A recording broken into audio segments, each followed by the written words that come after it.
الحمد لله وكفى وسلام على عباده الذين اصطفى أما بعد فقال رسول الله صلى الله تعالى عليه وسلم من كان آخر كلامه لا إله إلا الله دخل الجنة اللهم صل على سيدنا محمد وعلى آل سيدنا محمد وبارك وسلم۔ برادران اسلام، بزرگان عظام، اس دنیا میں انسان کے لیے جتنی نعمتیں اللہ پاک نے عطا فرمائی ہیں، ان ساری نعمتوں میں سب سے عظیم، سب سے بڑی اور قیمتی نعمت ایمان کی نعمت ہے، اور اس ایمان کی نعمت کے ساتھ اس دنیا سے آخرت کی طرف کوچ کر جانا، یہ اس سے بھی بڑی نعمت ہے۔ اسی لیے بزرگان دین، علماء کرام نے چند اعمال ایسے بیان فرمائے ہیں کہ جن کا اہتمام اور فکر کرنے سے اللہ رب العزت حسن خاتمہ کی سعادت نصیب فرماتے ہیں، خاتمہ بالخیر کی دولت نصیب فرماتے ہیں، ایمان پر خاتمہ آسان فرما دیتے ہیں۔ وہ اعمال کیا کیا ہیں؟ نمبر 1، بد نظری سے پرہیز کرنا۔ نمبر 2، مسواک کا اہتمام کرنا۔ نمبر 3، اللہ کے حضور شکریہ ادا کرنا۔ نمبر 4، صدقہ و خیرات کرنا۔ نمبر 5، صحبت صالحین یعنی اللہ والوں کی صحبت میں بیٹھنا، اٹھنا بیٹھنا رکھنا، تعلق رکھنا۔ نمبر 6، اللہ سے محبت کا اظہار کرنا۔ نمبر 7، اللہ کے خوف کی وجہ سے گناہ کو چھوڑ دینا۔ اور نمبر 8، اذان کا جواب دینا۔ یہ سب اعمال ہیں کہ جو بیان ہو چکے ہیں پچھلی مرتبہ وقتاً فوقتاً۔ اور ایک عمل ہے نوع عمل کہ جس کی وجہ سے خاتمہ بالخیر میں، حسن خاتمہ میں آسانی ہو جاتی ہے، وہ ہے کلمے کی کثرت کرنا، کلمے کو کثرت کے ساتھ پڑھنا، لا الہ الا اللہ محمد الرسول اللہ۔ اس کو بار بار پڑھیں۔ کثرت کا مطلب ہی یہ ہوتا ہے کہ اس کو بار بار پڑھیں، چلتے پھرتے پڑھیں، اٹھتے بیٹھتے پڑھیں، سفر اور حضر میں پڑھیں، گاڑی میں سوار ہو تو سواری کے درمیان پڑھیں۔ مطلب یہ کہ جب جب بھی موقع ملے اس کو دہراتے رہیں، اپنی زبان سے ادا کرتے رہے، لا الہ الا اللہ، لا الہ الا اللہ۔ بہت ہی آسان عمل ہے، اس کے لیے وضو بھی ضروری نہیں ہے، غسل سے ہونا بھی ضروری نہیں ہے، اور آسانی کے ساتھ ہونے والا یہ عمل ہے۔ اگر ہم کلمے کو بار بار کہیں گے اپنی زندگی میں، اللہ رب العزت موت کے وقت کلمہ اپنی زبان سے ادا کرنا ہمارے لیے آسان فرما دیں گے۔ اس لیے کہ علماء کرام نے لکھا ہے، بزرگوں سے سنا ہے کہ جو انسان زندگی میں جو کلمہ بار بار پڑھتا ہے، جو اس کے خیالات ہوتے ہیں، وہی موت کے وقت ظاہر ہوتے ہیں۔ چنانچہ بعض لوگ موت کے وقت تجارت اور کاروبار کی باتیں کرتے کرتے مرتے ہیں، دھندے کی باتیں کرتے کرتے مرتے ہیں۔ بعض لوگ وہ ہوتے ہیں کہ جو موت کے وقت گالیاں بکتے ہیں۔ کیوں؟ اس لیے کہ اب تک کی پوری زندگی اسی تجارت اور کاروبار کی فکر میں، خیالات میں اور اسی دنیا کی باتوں کو بکتے بکتے گزاری ہے، تو موت کے وقت بھی وہی دنیا کی رٹ لگاتے ہیں۔ اب تک کی زندگی میں جو ہر بات میں، چاہے غصے میں ہو نہ ہو، ہر بات میں گالی سے بات کرتے تھے، موت کے وقت بھی وہ انسان گالیاں بکتا ہے۔ کتنی پریشان کن موت ہے، کتنی بری موت ہے۔ اللہ رب العزت ہم سب کی بری موت سے حفاظت فرمائے۔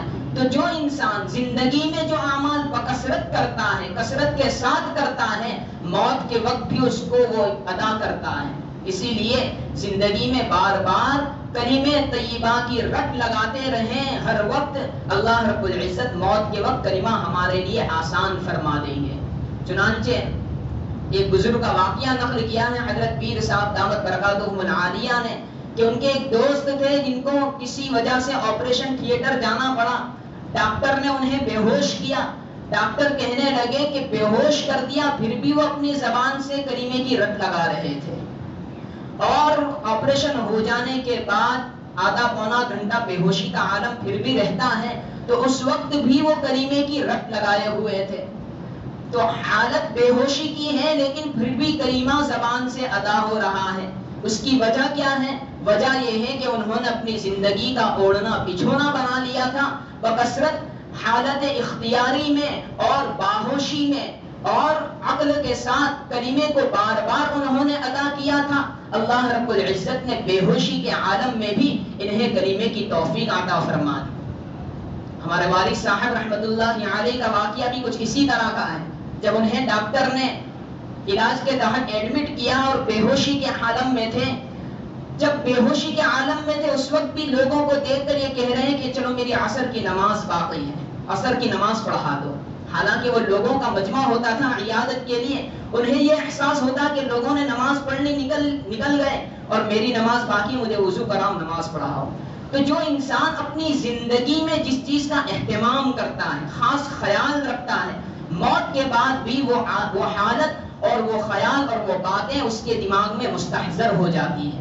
اس لیے ہمارے لیے کرنے کا عمل یہ ہے کہ بار بار کلمہ پڑھیں, کثرت کے ساتھ پڑھیں, چلتے پھرتے اٹھتے بیٹھتے ہر وقت جب موقع ملے کلمہ پڑھیں, اور بری باتوں سے گالی گلوچ سے اپنی باتوں کو پاک صاف رکھیں. اس کا بھی بہت بڑا دخل ہوتا ہے. بہرحال اللہ کے رسول صلی اللہ علیہ وسلم کی ایک حدیث ہے جس میں یہ کہا گیا کہ مرنے والوں کو تلقین کیا کرو, یہی کلمہ لا الہ الا اللہ کی اپنے مرنے والوں کو تلقین کیا کرو. تلقین کرنے سے کیا ہوگا؟ تلقین کا مطلب یہ نہیں کہ آپ بیمار سے مرنے والے سے کہیں کہ لا الہ الا اللہ پڑھ لو, نہیں. تلقین کا مطلب یہ ہوتا ہے تذکیر, یعنی کلمہ یاد دلانا. مطلب یہ کہ اس کے پاس بیٹھ کر اتنی آواز سے کہ جس سے وہ مرنے والا سن سکے, لا الہ الا اللہ پڑھتے رہو. آپ بار بار لا الہ الا اللہ اس کے پاس بیٹھ کر پڑھیں گے, وہ سنے گا, اسے یاد آ جائے گی اور وہ بھی کلمہ پڑھ لے گا. اس کو کہتے ہیں تلقین. عام طور سے ایسا ہوتا ہے موت کے وقت رشتہ دار تیماردار سارے جمع ہوتے ہیں, اور کبھی اس کی بیوی مرنے والے کے پاس آ جاتی ہے اور اپنی پہچان کراتی ہے. اجی سنتے ہو میں کون ہوں, پہچانا مجھے؟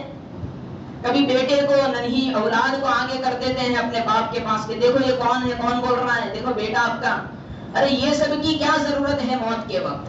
موت تک تو اس نے آپ کو پہچانا ہی ہے, بیوی کو جانا ہی ہے, اولاد کو پیار کیا ہی ہے. اب موت کا وقت ہے, اب یہ حالت تو وہ ہے کہ وہ اسے اللہ کو پہچاننے دو. تو اللہ کی پہچان کراؤ, اپنی پہچان مت کراؤ. اور اللہ کی پہچان کا طریقہ یہی ہے کہ ایسی ساری مصیبتوں سے مرنے والے کو بچاؤ. مرنے والا موت کی کشمکش میں ہے, پہلے ہی سے مصیبت میں اور مبتلا ہے, اور اس پر لا کر یہ مصیبت ہم نہیں کھڑی کر دیتے ہیں. تیماردار اور خاص تعلق والے وہ ایک مصیبت یہ برپا کر دیتے ہیں. اس لیے مرنے والے کو مصیبت سے بچاؤ اور کلمے کی تلقین کرو, پاس بیٹھ کر کلمہ پڑھو لا الہ الا اللہ.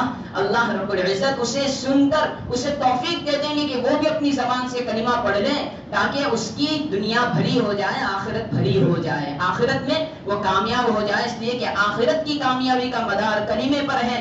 رسول اللہ صلی اللہ علیہ وسلم نے ارشاد فرمایا, من کان آخر کلامہ لا الہ الا اللہ دخل الجنہ. جو بندہ جس کا آخری کلام, آخری بات جو اس کی زبان سے نکلے لا الہ الا اللہ ہو, وہ جنت میں داخل ہو جائے گا. من کان آخر کلامہ لا الہ الا اللہ دخل الجنہ. ایک بڑے محدث ہیں, بزرگ ہیں, ان کا واقعہ نقل کیا گیا ہے. جب ان کی موت کا وقت ہوا تو ان کے شاگرد وہاں موجود تھے, وہ پریشان حال تھے کہ ہم اپنے استاذ کو, اپنے محدث شیخ کو کلمے کی تلقین کیسے کریں. تو کسی شاگرد نے کہا کہ ہم وہ حدیث ان کے سامنے پڑھ دیتے ہیں جس میں تذکرہ ہے کہ من کان آخر کلامہ لا الہ الا اللہ دخل الجنہ. چنانچہ شاگرد نے وہ روایت, وہ حدیث عن فلاں عن فلاں عن فلاں واسطے در واسطے نقل کرنے لگے. ابھی تو واسطے مکمل نہیں ہوئے تھے, الفاظ حدیث آئے نہیں تھے کہ الفاظ حدیث ان شیخ بزرگ نے خود اپنی زبان سے ادا کر دیے کہ ہاں میں سمجھ گیا کہ آپ فلاں روایت بیان کر رہے ہیں، خود ہی روایت بیان کر دی، مرنے والے خود ہی وہ روایت بیان کرتے ہیں. اور فرمایا کہ من کان آخر کلامہ، بس اتنا جملہ ادا کیا کہ جس کا آخری